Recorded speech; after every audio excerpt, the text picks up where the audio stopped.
So in closing the skin section here, let's look at what we've done. We have not loaded the file up too crazy. We'll look at the file here. We're already at 880 megabytes, so we're getting up there as far as file size. And largely because we have got a fairly large file to start with. It started out about 80 megs, and we've built it accordingly. But we look at the file, and we haven't built in a whole lot of pixels. We've built in a lot when it comes to soft-dry filter, a little bit in the texture, and a little bit in the masking.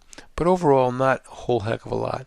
So if you're finding that your image is getting excessive at this point, then this is a good point for you to get approval from your client.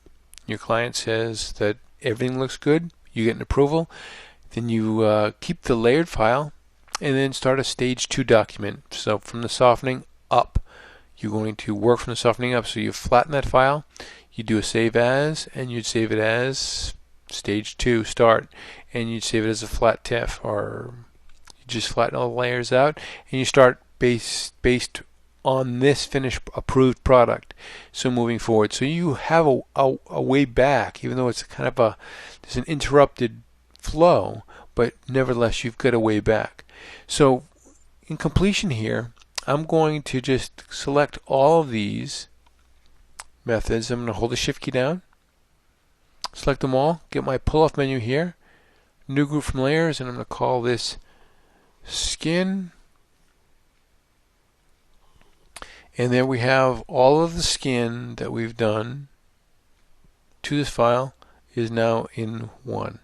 So there we've gone back and forth, and it's good to go back and forth because you can say, well, it looks a little bit soft, it looks a little bit too much texture is coming back, not enough texture, so I can open this up and I can say, well, I want a little bit more texture to come in and maybe a little bit less of the noise in the soft-dry filter.